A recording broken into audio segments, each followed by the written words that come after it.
ನಮಸ್ಕಾರ ನನ್ನೆಲ್ಲ ಸ್ಪರ್ಧಾರ್ಥಿಗಳಿಗೆ ನಾನು ನಿಮ್ಮ ರವಿ ಸೆಲೆಕರ್ ಅಕಾಡೆಮಿ ಯರಗಟ್ಟಿ. ಇವತ್ತು ನಾವು ಮತ್ತೊಂದು ಪ್ರಶ್ನೆ ಮುಖಾಂತರ ಬಂದಿವಿ ಸರ್. ಪ್ರಶ್ನೆ ಏನಪ್ಪಾ ಅಂತಂದ್ರೆ ಮಹಾವೀರನ ಜನ್ಮಸ್ಥಳ ಯಾವುದು, ಮಹಾವೀರನ ಜನ್ಮಸ್ಥಳ ಯಾವುದು ಅಂತ ಪ್ರಶ್ನೆ ಐತಿ. ಇದಕ್ಕೆ ಆಪ್ಷನ್ಸ್ ನೋಡೋದಾದ್ರೆ ಆಪ್ಷನ್ ಎ ಬಿಹಾರದ ಕುಂಡಲಿ, ಆಪ್ಷನ್ ಬಿ ನೇಪಾಳದ ಲುಂಬಿನಿವನ, option C Kushinagar, option D ಪಾವ್ಪುರಿ. ಇದಕ್ಕೆ ರೈಟ್ ಆನ್ಸರ್ ಏನಪ್ಪಾ ಅಂತಂದ್ರೆ ಆಪ್ಷನ್ ಎ ಬಿಹಾರದ ಕುಂಡಲಿ. ಬಿಹಾರದ ಕುಂಡಲಿ ಗ್ರಾಮದೊಳಗೆ ಮಹಾವೀರನ ಜನ್ಮ ಆಗ್ತೈತಿ.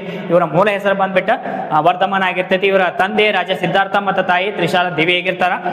ಇವರ ಹೆಂಡತಿ ಯಶೋಧ ಮತ್ತು ಇವರ ಮಗಳ ಅನ್ಹೋಜ್ಯ ಅಥವಾ ಪ್ರಿಯದರ್ಶಿನಿ ಆಗಿರ್ತಾಳ. ಇವರಿಗೆ 42ನೇ ವಯಸ್ಸಿನೊಳಗ ಬಿಹಾರದ ಜೃಂಬಿಕಾ ಗ್ರಾಮದೊಳಗ ಜ್ಞಾನೋದಯ ಆಗ್ತೈತಿ. ಇವರು ಜೈನ ಧರ್ಮದ ತತ್ವಗಳನ್ನ ಬೋಧಿಸ್ತಾರ. ಅವ ಯಾವಪ್ಪ ಅಂತಂದ್ರ ಪಂಚತತ್ವಗಳ ಮತ್ತು ತ್ರಿರತ್ನಗಳು. ಪಂಚತತ್ವಗಳು ಯಾವಪ್ಪ ಅಂತಂದ್ರ ಸತ್ಯ, ಅಹಿಂಸೆ, ಅಸ್ಥೇಯ, ಅಪರಿಗ್ರಹ ಮತ್ತು ಬ್ರಹ್ಮಚರ್ಯ. ಸತ್ಯ ಅಂತಂದ್ರೆ ಸತ್ಯವನ್ನ ಹೇಳುದು, ಸುಳ್ಳನ್ನ ಹೇಳಬಾರ್ದು. ಅಹಿಂಸೆ ಅಂತಂದ್ರೆ ಯಾವ ಜೀವಿಗೂ ನೋವನ್ನುಂಟು ಮಾಡಬಾರ್ದು. ಅಪರಿಗ್ರಹ ಅಂತಂದ್ರೆ ಸಂಪತ್ತನ್ನ ಕೂಡಿರಬಾರ್ದು.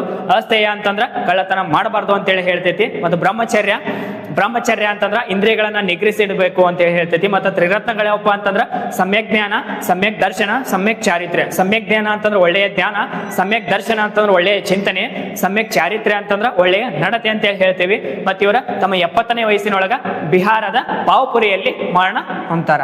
Okay, thank you.